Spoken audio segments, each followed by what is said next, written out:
Gerist áskrifendur á samstöðinni og taki þátt í að byggja upp öfluga og róttæka samfélagsumræðu.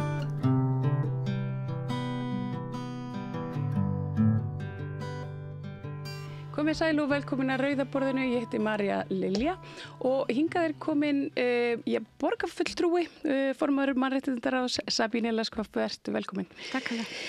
Við ætlum aðeins að fara yfir þessa orðræðu sem orðin svo svona alltumlíkjandi að virðist á internetinu hættulega innflytjendan, vonda útlendinginn sem allar hér að mergsjúga allt og þar fram eftir götunum. Við sjáum, þú náttúrulega þekkir þitt heimaland Þýskaland og við höfum verið að fylgjast með kanslara fara með nokkuð svipaða orðræðu núna undanfarið sem kannski svona af aðeins öðrum skalan, ætlar að taka svona þjónustu svipta fólk á flótta og fleira. Kannski bara byrjum hérna heima. Hvers vegna þetta varasum orðræða? Þetta varasum orðræða því að hún ekki rétt, hún ekki á rökum reist og rökræði sem fara þarna fram eru oft mjög einhliða og kannski líka skalegar. Það kannski það sem ég verið að hugsa svo mikið þegar við erum að tala inn í ótta. Ótta við ókunna okkur mjög eðlilegt. Og í pólitísku landslagi þetta ekki nýtt. Við höfum oft séð það í gegnum söguna, aftur og aftur og aftur. En þannig að þetta munstur höfum við séð, hvaða tilgangur það þjónar og hvaða afleiðingar það hefur. Þannig að það alveg, held ég, full ástæði að ræða þetta og hafa ágjör. Þetta og ég auðvitað kannski að vísa sérstaklega í þessa hópa sem hafa núna myndast undanfarið. Þetta hefur auðvitað gerst nokkru sem áður. Það koma upp einhverju svona hópar sem á móti útlendingum eða svona, við segist ekki beint vera á móti þeim en það eiginlega samt og þetta hefur samt aldrei náð álíka flugi og akkurat núna og þetta og það hefur væntanlega eitthvað að gera með það líka að það svona ákveðin armur bara fasisma hefur gripið sig víða í Evrópu og í Bandaríkjunum og bara í heiminum öllum og þá einhvern veginn virðist Ísland þurfa að sækja á. Og hvernig sérðu fyrir þér að við getum einhvern veginn upprætt þetta þegar þetta komið á þennan stað? Það rétt, það hefur aldrei náð flugi. Við vorum með 2007, það var hreyfing sem nota Ísland fyrir Íslendinga sem náðu ekki flug.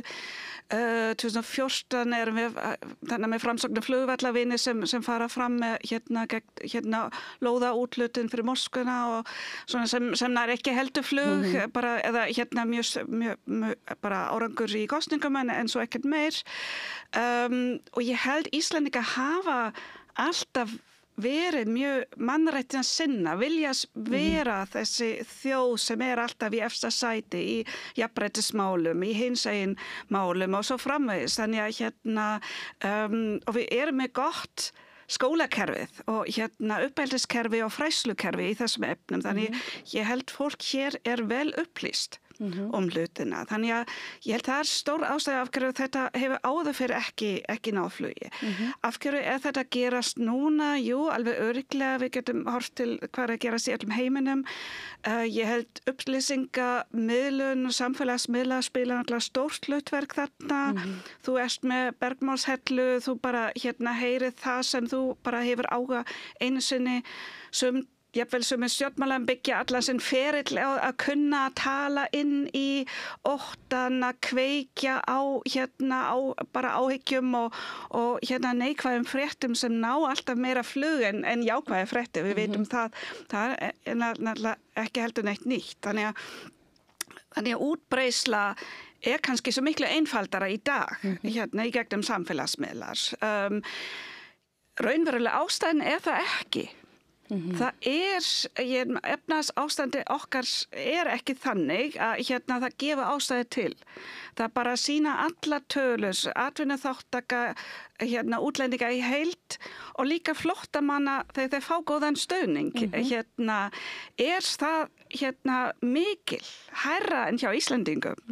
Þannig að það engin ástæði fyrir að tala hér innflytjendur að slíja velferðarkerfið eða heilbrigðiskerfið eða hvað sem það fjöldi flóttamanna hefur hrunið. Þannig að það skýr, þannig að þetta samhengi að segja við þurfum að grípa til harða aðgerða til að það ásér ekki stóð í raunveruleikanum. Þannig að það kannski það sem svo skrítið að þetta blossar upp mjög mikið núna þegar ástæðin í raun og veru einlega ekki til staðar. Akkurat. Og það eru stjórnmálamenn hérna á Íslandi sem að tala einmitt inn í þessu orðræðu.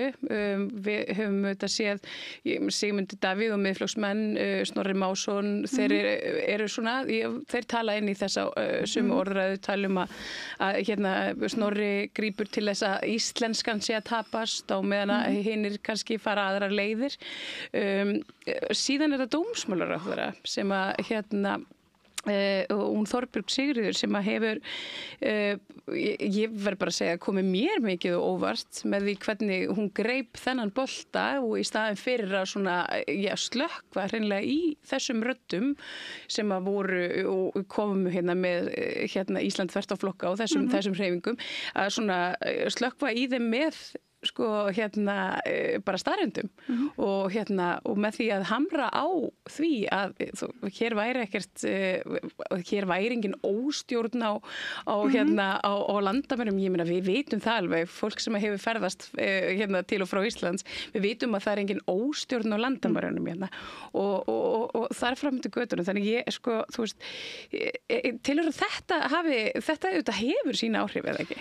Já, það truflar mig mjög mikið, einmitt, að búa til þetta samhengi, að svara útlendingahatri með því að segja, já, nei, við sjáum þetta, við munum grípa til harskalegra aðgerða, það ekki það sem slokna á útlendingar, það ýtir undir, það býr til réttlætingu.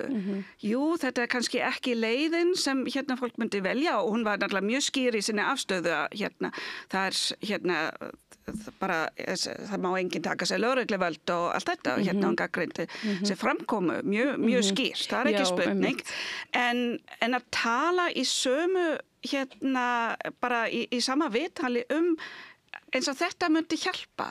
Og það kannski þessi vítaringu sem ég sé líka í Þýskalandi og öðrum löndum að draga úr þjónustu, standa sig ekki í inngildingu, það býr til fjarlægð og það býr til útlendingaandúð.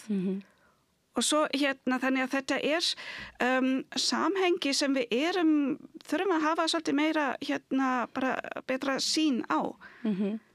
Þú minnist á Þýskaland, Friedrich Merz, Þýskalands kanslari, hann auðvitað sagði bara hér fullum fetum í síðustu viku að nú væri velferðarkerfið í Þýskalandi komið endanlega bara í ógöngur vegna þess að flóttafólk og innflytjendur væru að sliga kerfið. Rýndi tölur þá stenst ekki alveg þessi orðræða, hún stenst ekki hjá honum. Þýskaland stendur mjög vel við mörg önnur Evrópulönd og þó að landsframleiðsla hafi dregist þar saman og eins og víða annars staðar.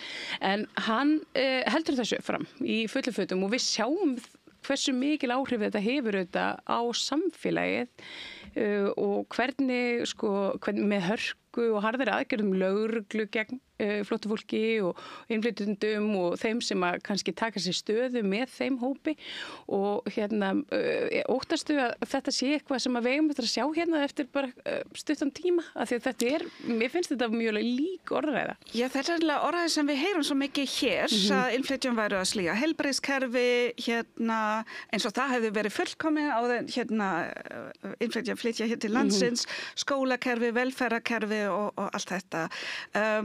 Og þetta svo einfalt. Og þetta einfaldlega verkfæri sem notað til að benda á einhvern sökudólk. Þetta svo ódýrt og skaðlegt og það miklu einfaldra en laga kerfið og það bara ekki, eins og þú segir, það ekki rétt, ekki hér á Íslandi og ekki í Þýskalandi.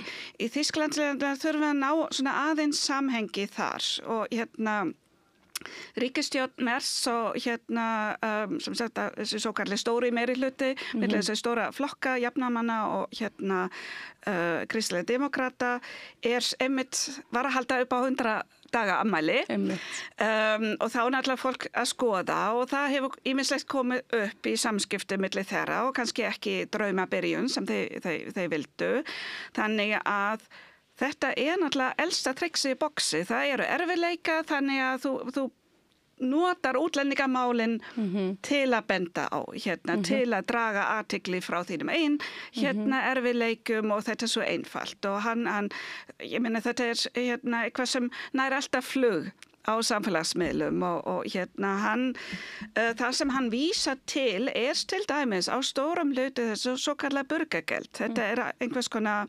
framfærslustyrkur sem fólk fær sem óvinnufær eða nær ekki út af vinnumarkaðinn eða bara alls konar aðstæður. Svona lágmarks framfærsla sem sagt.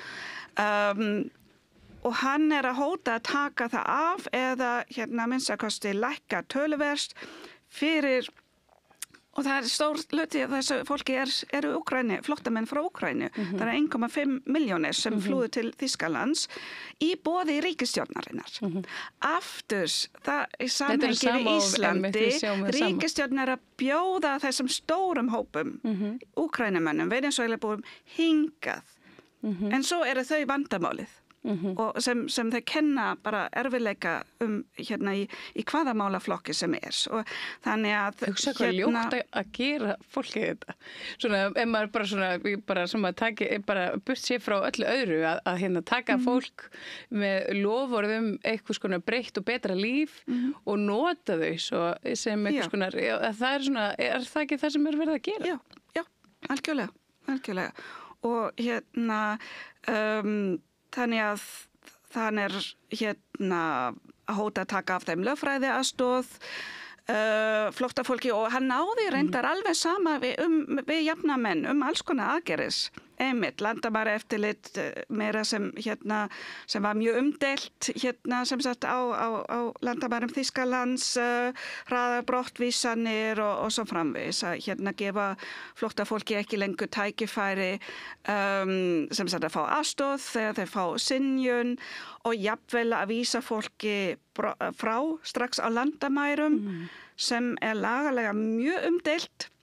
Af því að það alveg skýr skylda að viðtökulandið þarf að minnstakosti að kanna alls konar hlutir, til dæmis hvaða land ber ábyrgð og svo framvegis. Þannig að þetta ekki svo einfalt en það mikið harka. Ég veit að við erum farin að gera þetta einmitt frávísanir þetta kallað. Þetta eru ekki brottvísanir, heldur frávísanir. Og þær eru núna eiginlega að taka fram úr brottvísunum bara í fjölda vegna þess að við hleypum í rauninni bara engum inn lengur og þetta eitthvað svona þróun sem við höfum verið að fylgjast með. Nú vinn ég með flóttafólki í sjálfboðastarfi og þetta svona það sem hefur verið að gerast mjög hratt með lagabreytingunni einmitt frá 2023 og svo erum við að sjá aftur að það þrengdur ramminn fyrir fólk að saminast fjölskyldum sínum og annað eins. Og það sama sem var tekin af í Þýskalandi sem segði réttin til fjölskyldusameiningu, líka ákveðin prógram sem áður ríkti sátt eins og til dæmis sérstök prógram fyrir fólk í Afganistan, fólk sem var að vinna saman við vestræn lönd og þess vegna í erfiðleikum það núna. Allt þetta var afnumið, Og við sjáum þetta bara hér og það það sem gerist að þegar þú einangrar fólk eða þú lifir þeim ekki að sameinast fjölskyldu sinni eins og kveðið á í flóttamannasamningum og mannréttindasamningum að það hafa allir rétt á að fólk á flótta hefur rétt á að sameinast við fólkið sitt vegna þess að það er svo mikilvægt fyrir inngildinguna að það hafi eitthvað stuðning heima við. En þetta einhvern veginn svona eins og við séum farin að fleygja alls konar svona reglum hér og í Þýskalandi og víðar og þetta, af hverju það slæmt?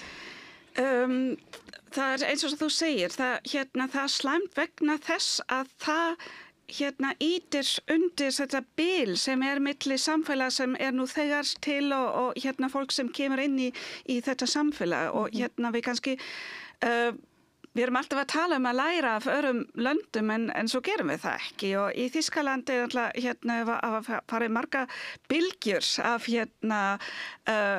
fólksflutningum við erum þarna eftir seinni heimsstyrjöldinni fyrsta bylgjan sem kemur 1945 þá pabbi minn lítið barn og flýr til Þýskalands það eru 14 milljónir sem flýja til Þýskalands og náttúrulega í mjög erfiðar aðstæður en strax 10 árum setna þá vandar vinnuafl 10-15 árum setna og þá fólk frá Tyrklandi fengin til að flytja og þar erum við þarna nákvæmlega það sem Ísland hefur verið frá 2005 við erum að flytja inn vinnuafl af því að við þurfum á því að halda og við hugsum bara vinnuaflið og mjög náttúrulega frægt það var sagt í Þýsklandi við heldum við ætlum bara að flytja inn vinnuafl eins og allt einu kom fólk við höfum verið fast þar mjög lengi, einlega 20 ár alltaf talað vinnuafl og á vissan hátt mjög nauðsynlegt að skoða þetta út frá vinnumarkaðnum og vinnustefnu sem við höfum hér sem ítir undir að hinga kemur fólk og það ekki flóttafólk sem eru stóru tölurnar það fólk frá evrópska efnahagssvæðinu sem við þurfum nauðsynlega á að halda þannig að það líka vant með fara við eigum að tala vinnumarkaðin líka í þessu samhengi ég meina þegar fólk tala að loka landamærin það fólk að tala að loka ferðaþjónusta sem kom okkur upp úr erfiðleikum eftir kreppunni. Það eina sem ég hugsa þegar fólk talar að loka landamærunum að það loki mig inni. Ég vil ekki vera lokuð inni með þessu fólki. En ég að hugsa meira við þurfum að loka ferðaþjónustu, við þurfum að loka heilbrigðiskerfinu af því að það reiðir sig líka á starfsfólk. Við þurfum að loka hjúkrunarheimili, fiskvinnslu, allt þetta þurfum við að loka fyrir að loka landamærin en allt sem þú nefnir þarna hvort við erum að tala flóttafólk eða innflytjendur almennt og flóttafólk náttúrulega verður að einhverjum tímapunkti einfallega innflytjendur þá erum við að tala þess að við erum komin með tvískipt samfélag og það svo lítið samtal á milli og þetta býr til meira vandræði. Þannig við höfum staði okkur ekki nóg vel í inngildingu og það allt í orðin reyndar slæmt orð. Við erum í orðræður líka að fara tilbaka og tölum bara aðlögun sem einhliða, sem setur skilduna bara á innflytjan og kennir honum allt sem hann nær ekki að gera og læra og allt þetta. Þannig að því meira sem við stöndum okkur ekki að því að hleypa fólki inn í samfélag, að njóta sín til fulls, að fá tækifæri, þá erum við að búa til bil og þá erum við að búa til vandamál. Til dæmis held ég að margt af áskorunum í skólakerfinu sem við erum að sjá, nú ekki að borginni, sem við erum að sjá eru einmitt vegna þess að við erum með stóran hluta foreldrum sem tala ekki íslensku. Og þeir geta ekki sín börnum sínum stuðning í gegnum lífið, í gegnum skólakerfi og allt saman, skilja ekki hvað í gangi, ná ekki einhver samtali, allt fer fram hjá þeim. Og það vegna þess að þau eru föst í einhverjum heimi hér á Íslandi, þar sem þau fá ekki tækifæri að læra íslensku, þar sem það tala engin íslensku við þau, hvort sem þau eru í störfum, þar sem þau þurfa ekki á íslensku að halda, þeir kynnast engum Íslendingum, þeir komast ekki áfram í lífinu þótt þeir læra pínulitla íslensku, það gefur þeim ekkert, það tala hvort sem enginn við þá. Þannig að þetta heimur og aðskilnað sem við erum að búa til og það ítir á hinn bóginn þá líka undir andúð hjá Íslendingum sem eru pirra út að fólk tala ekki íslensku og skilja ekki af hverju það geta ekki lært þetta. Sjá bara að fólk tekur ekki þátt og gera eitthvað vitlaust af því að það veit ekki betur og svo framvegis. Þannig að ef við stöndum okkur illa í inngildingu, þá býð þetta til fleiri vandamál. Og þessa þróun ég mjög hrædd þjónustusviptingu sem við sjáum núna hjá flóttafólki sem að taka frá sveitarfélögum, færa til ríkisins, færa til vinnumálastofnun, útlendingastofnun, allt þetta. Við erum að sjá það, sko, þessi mikla þekking sem er orðin hjá sveitarfélögunum á þessum málaflokki, hún einhvern veginn, hún mun glatast og meðan þetta verður fært undir vinnumálastofnun sem bara, svolítið svona einhliða batteri. Já, einmitt. Og þetta það sem við séum náttúrulega sjáum 2015 í Þýskalandi, risastóran hóp, það kemur 1 milljón sérlendinga til Þýskalands og Angela Merkel kanslarinn tekur þessi ákvörðun. Það hún tala mjög mikið þetta í sinna sjálfsævisögu eða ævisögu, mjög spennandi bók, mjög upplýsandi. Þetta bara eitt kvöld þar sem þessi ákvörðun tekin og hún sagði við schaffen das sem þýðir eitthvað eins og þetta reddast, við náum þessu, við getum þetta og það var rosalega mikið vilji fyrir að ná þessu en skýringin ekki endilega bara mannréttindasjónarmið heldur efnasleg. Hún fær bara það skilaboðin frá sínum ráðgjöfum. Við þurfum á þessu fólki að halda. Við getum ekki borga lífeyri lengur. Af því að kerfið þetta samsjóður, þannig að ef við erum ekki með ungt vinnandi fólk sem borga inn í sjóðinn, þá sjóðinn tómur. Þannig að við þurfum milljón núna. Láttu það koma. Og þá fór rosalega mikið prógram í gangi að fá þetta fólk einmitt í þau störf það sem vantaði og sérstaklega að leggja mikla áherslu á iðnmenntun. Sýrlendinga þarna 2015 eru með ágætt menntunarstig, þannig að það var hægt að ná það inn í iðnmenntun og þýskukennslu og svona. Þannig að það var rosalega stíft og intensíft prógram fyrir flóttafólkið og það hefur skilað sér. Og við sjáum einmitt mun í dag, 10 árum seinna, það sem það geng vel, það svolítið munur milli svæða og fylka og svona þarna, en það sem prógram var intensíft og skilvirkt, þá fólk komin að vinnumarkaðinn og einmitt í þeim störfum. Það sem mesta vöndun var. Þannig að þetta, eins og ég segi, það þetta hringrás. Ef við hugsum vel, ef við styðjum það í byrjun, með ráðgjöf, með aðstoð í koma sér fyrir, fá menntun sína viðurkennd, styðja þau í því sem þau hafa ekki, þá erum við öll að græða á því. Bæði efnahagslega og samfélagslega. Ef við gerum það ekki, þá erum við búið til vandamál efnahagslega og í samfélaginu og mannréttindalega. Já, bara, og ég meina, hvað gerir það við fólk að jaðarsetja það endalaust? Ef það upplifa sig ekki partur af samfélaginu, þá þetta fer það í þveröfuga átt og það, þú veist, það verður til þessi reiði og það verður til þessi gjá og einhvern veginn minni grundvöllur til þess að vinna saman og búa til svona blómlegt alls konar samfélag. Það verða allir einhvern veginn svona hver í sínu horni. Við sjáum kannski, ég veit ekki, kannski svona afleiðingu af þessari orðræðu íslenskra stjórnmálamanna. Hún náttúrulega kristallaðist, held ég, endanlega bara þarna í Skjöldur Íslands. Skjöldur Íslands, þessir hópur fólks, manna sem einhvern veginn svona tekur sér saman, tekur upp ákveðið myndmál.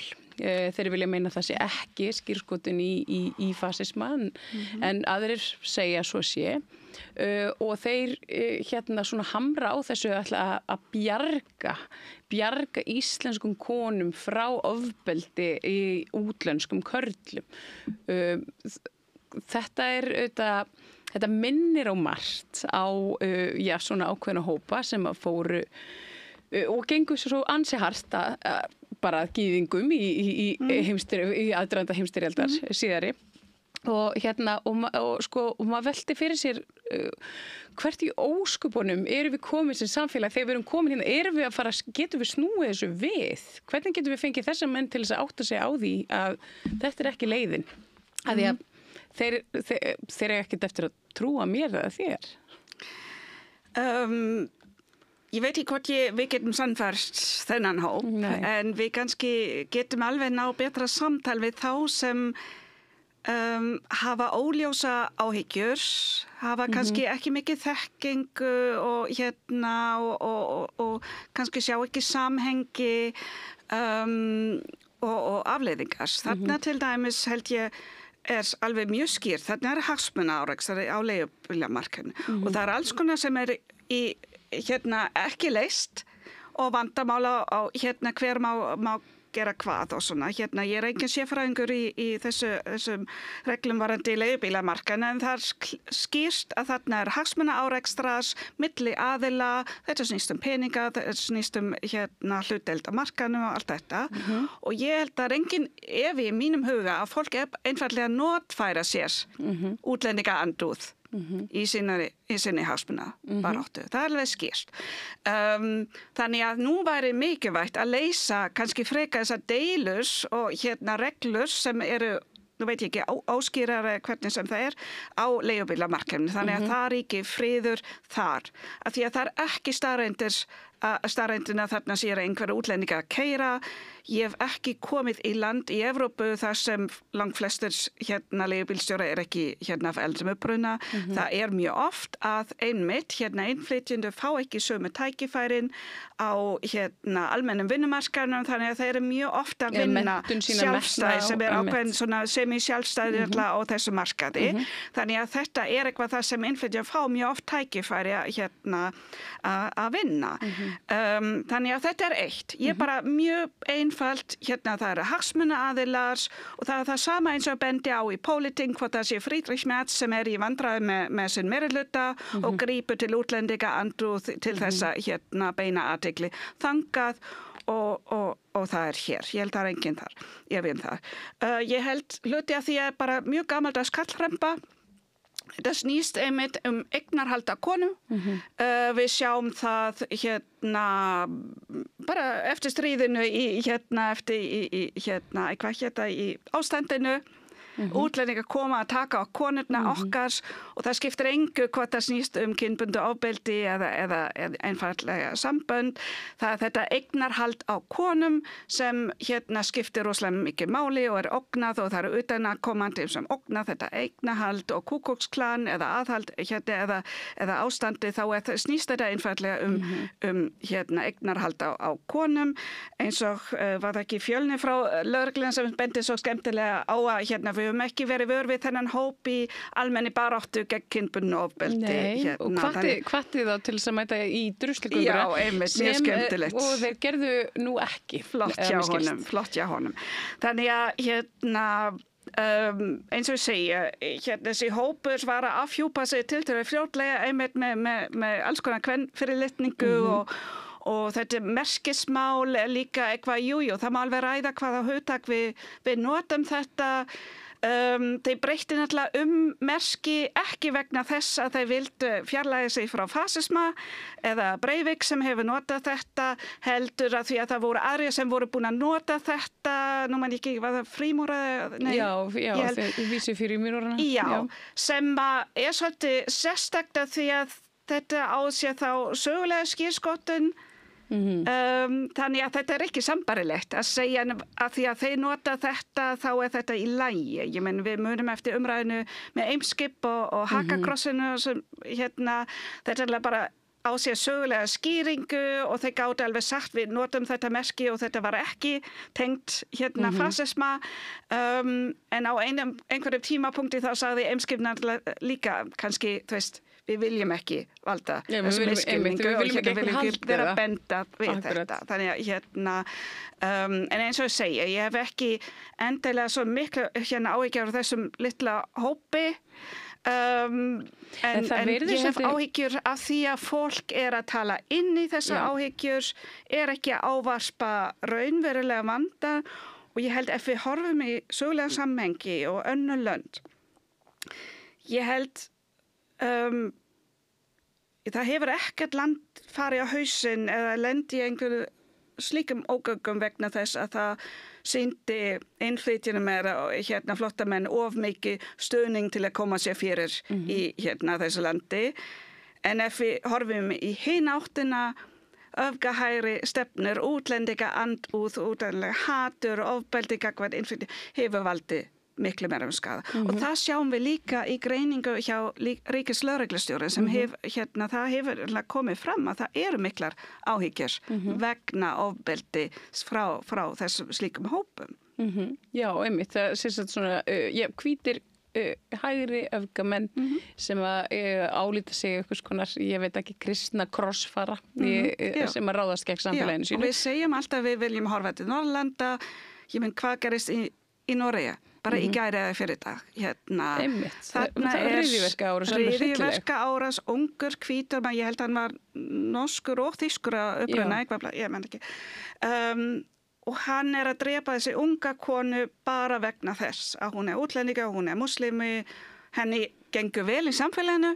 Já, ég meina hún vann í þágu samfélagsins og vann, hún gaf mikið af sér. Já, hjálpaði öðrum útlendingum og alveg skýrt og ég eiginlega virkilega með mín að þetta bara nær enga athygli hér á landinu. Nei. Það bara skiptir engu máli.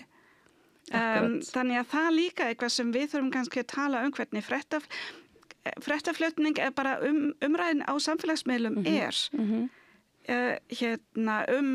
ofbeldismál þegar innflytja eiga í hlut sem þolandi eða gerandi. Ég meina að það var Svíþjóð bara fyrir nokkrum mánuðum síðan. Það var svona svipað þegar það gekk inn maður og skaut á nemendur í sænsku, í sænsku fyrir útlendinga. Og þannig að dæmin eru fjölmörg fyrir framann og maður það hræðir mann að eitthvað þessu líkt gæti komið fyrir á Íslandi. Ég ekki að segja að það gerir það, en ég að segja að sko þanga sér við stefnum einhvern veginn ef að við förum ekki að svona stoppa þetta samtal eins og það að þróast akkurat núna, þá gæti eitthvað hræðilegt gerst og það það sísta sem við viljum. En það einmitt sko, svo mikil ábyrgð stjórnmálafólks auðvitað.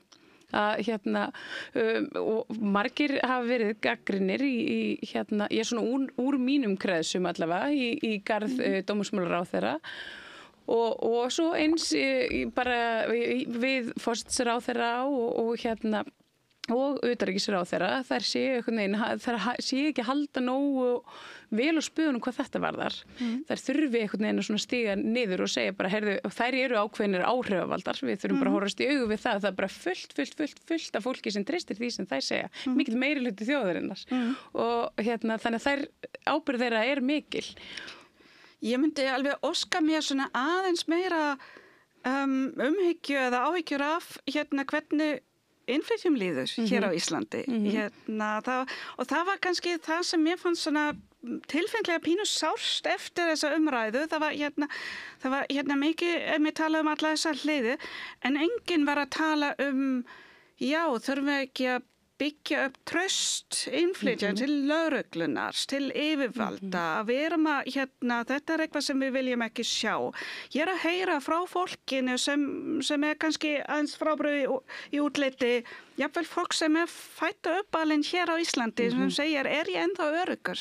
Er ég ennþá örugg hér, þegar ég fer í miðborgin? Ungir karlmenn til dæmis, ég öruggur? Akkurat. Verður ráðast á mig, unga konur, við bara fyrir 10 árum síðan byrja þetta, var ræða einmitt á 8. mars sem ung kona sagði einlega frá því að það varla hægt fyrir asíska konur eða unga konur af asískum uppruna að fara á djammi í miðborg Reykjavík án þess að vera fyrir einhver tíma fyrir ákveð rasisma áreiti og hún talaði mikið um þetta. Ég man eftir henni og hún talaði mikið líka þessa hugmynd sem Íslendingar höfðu konur af asískum uppruna að þær hefðu verið keyptar hingað eða mömmur þeirra hefðu verið keyptar og það var svona alls konar svona óhugnaður einhvern veginn sem að slá mann þegar hún sagði þetta að því maður hafði heyrt þetta allt, maður aldrei pælt í því samt. Þannig ég myndi óska mér svona aðeins hugmyndir hvernig við getum bregðast á jákvæðan hátt við, hvernig getum við stödd við inngildingu og þetta betra orð. Það svolítið aðeins verið að gera það tortryggilegt en það þýðir í raun og veru ekki að við erum að taka nokkuð skapan hluta af Íslendingum og þeirra menningar sem hér Það þýðir ekki að við berum, það engin umbæralendi fyrir ofbeldi eða brota lögum eða neitt svoleiðis. Heldur þýðir þetta að við erum að bjóða fólki inn í samfélag. Við erum ekki að loka á þá. Við erum að leyfa þeim að fá tækifæri í lífinu, að njóta sín til fulls. Og eins og segja, og ekki að búa til gjá, ekki að búa til þetta bil sem allir, sem skalætt fyrir alla. Og ég myndi óska mér svona aðeins meira skilaboð inn í samfélagi innflytjenda og í heild sinni að við erum þetta allir sem hér búa, öll sem hér búa eru samfélagið og við erum með ekki 70-80% sem af erlendum uppruna. Þetta fólk sem hér býr, hver að hugsa þá, hver að hugsa hvernig þeim líður, hvernig þeir upplefa þessa umræðu, hvernig þeir meta. Já, við séum að eyða eiginlega bara of miklu púðri í að pæla í fólkinu sem að talar inn í hatrið og við ættum í rauninni bara að einbeita okkur að því að tala upp alltaf frábæra fólk sem að býr hér. Já, ekki að leyfa þeim kannski að fá dagskráfvaldið sem við náttúrulega gerum hér í dag. Við vorum að tala áskoranir og vandamálin. Maður verður líka að ræða vandamálin. Það sem ég svo forvitin hvernig svona hreyfingar myndast. Ég meina það eitthvað sem að byrja að tala inn í, þú veist, það eitthvað ónægja fyrir. Og ég held að sé kannski, mín kenning svo að það bara það eitthvað millistétt sem allt í einu farin að finna eitthvað svona efnahagslega þrengingar á sínu eigin skinni. Og þetta svona í fyrsta skipti sem þetta fólk kannski finnur fyrir því að þá síður fyrir, ég veit ekki, frí til útlanda eða það getur ekki borgað fyrir stöð 2 eða það getur ekki keypt sér allt í hagkaup eða eitthvað svoleiðis. Og það upplifir að það sé að missa eitthvað á sama tíma og hér stækkar samfélagið. Og þetta auðvitað, þannig að ég skil alveg hvaðan þessi ótti kemur hjá fólki sem hefur einhvern veginn aldrei velt þessu fyrir sér áður. Hefur aldrei velt fyrir sér hvers vegna innflytjendasamfélagið mikilvægt í samfélagi og þar landi það einhvern veginn svolítið, það bara hrætt. Já, en þetta eins og að kenna bílum að vegir hér á landi eru ekki í góðu ástandi og það eru innviðir sem hafa verið vanræktir. Það sem ég menn heilbrigðiskerfi og margt fleira sem og svo einmitt þessi fólksfjölgun vegna atvinnustefna, hún mjög hröð og það erfitt að takast á við þetta. Það húsnæði sem vandar, það alls konar sem vandar þá og þarna finnur fólk fyrir. Það einmitt, það alveg rétt.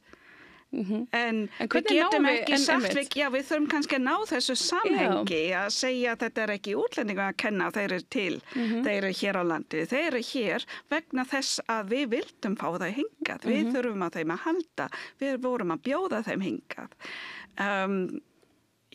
Og svo þurfum við að sjá hvað við þurfum að gera til þess að þetta gengur upp.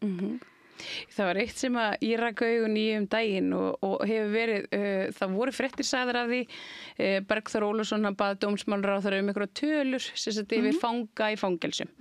Þetta voru eitthvað svona talna súpa sem kemur út af því, það voru sagðar einhverja fréttir svona svolítið á hans forsendum.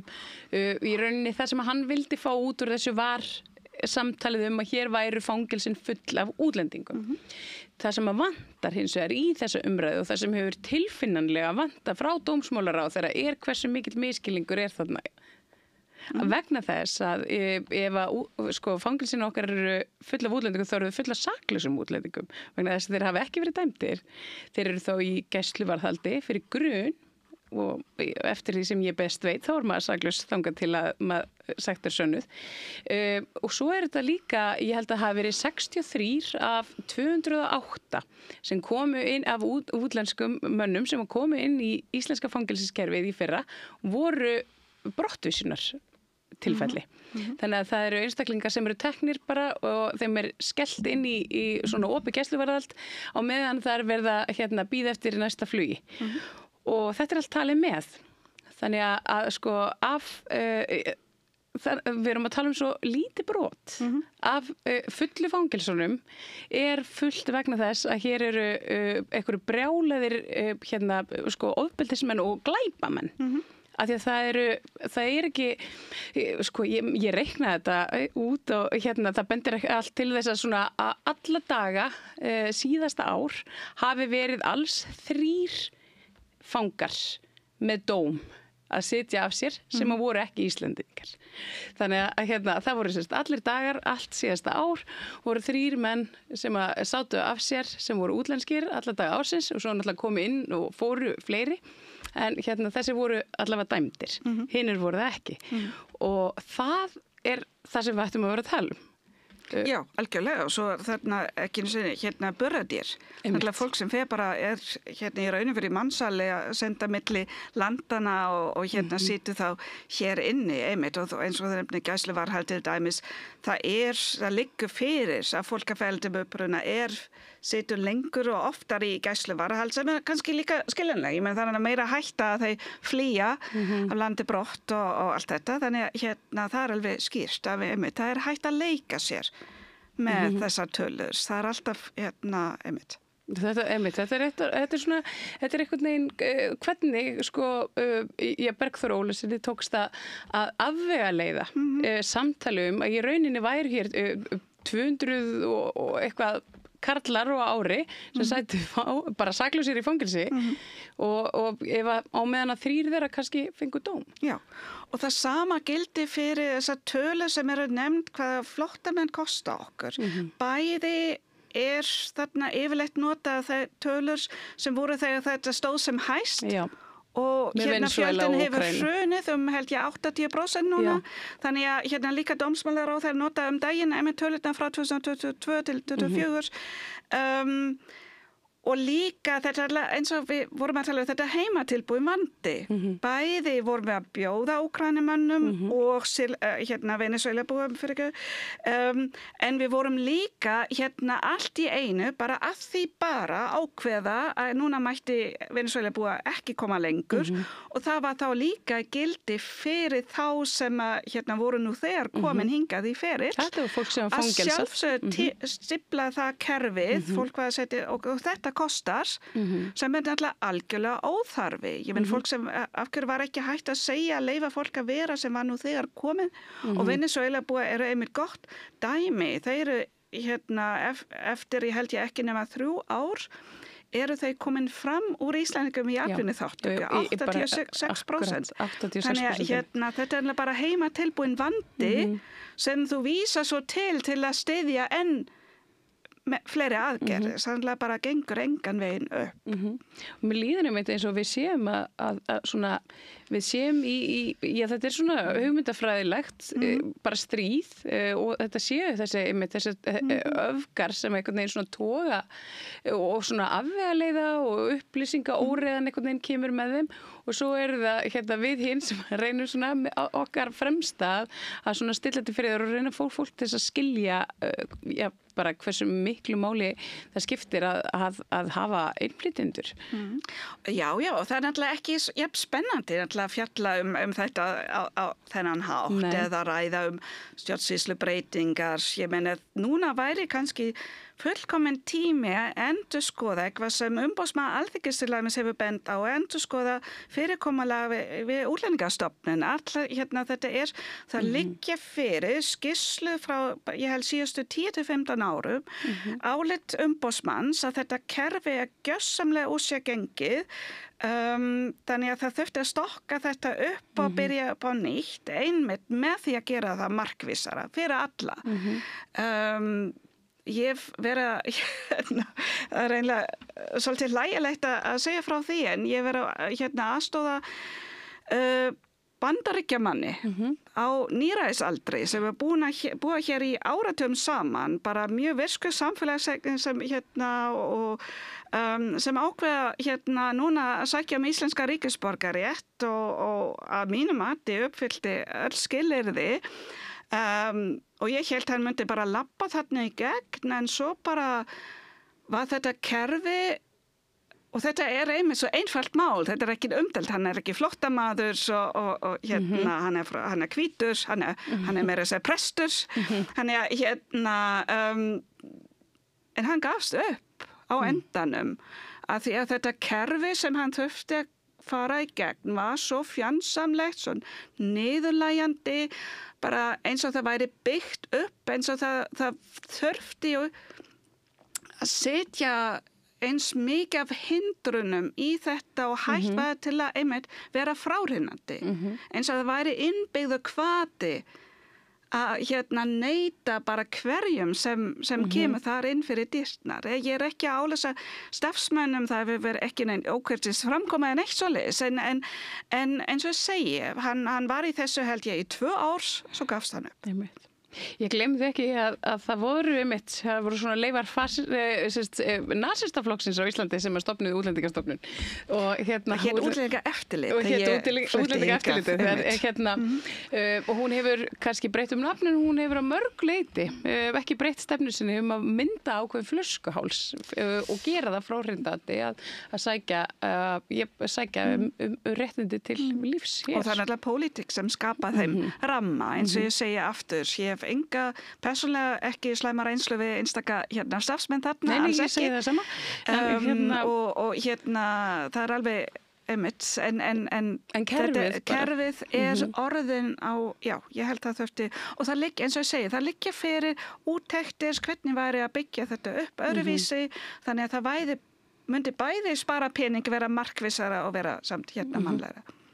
Sabine, þakka kærlega fyrir að koma hérna og ræða útlendingamálin sem eru einhvern veginn alltaf efst á baugi í samfélagsumræðinu okkar. Það er gott að fá þitt input, þú ert auðvitað bara margfróðum málið og við ætlum til að spjalla við þig þegar framlega stundir meira. Þakka fyrir mig hérna í bili, tók ég við, það er meira hér að handa við auglýsingar. Frjáls fjölmiðlun á í vök að verjast allstaðar, ekki bara á Íslandi. Peningavaldið og sterku hagsmunaöflin eiga greiðan aðgang að stjórnvaldi og fjölmiðlum og eiga jafnvel sína eigin fjölmiðla. Þess vegna er samstöðin svo mikilvæg. Hér er pláss fyrir allar raddir, málin eru krufin til mergjar og samtölin eru stór og innihaldsrík. Samstöðin er mikilvægt lýðræðistæki. Ég heiti Kristín Helga Gunnarsdóttir og ég styð samstöðina.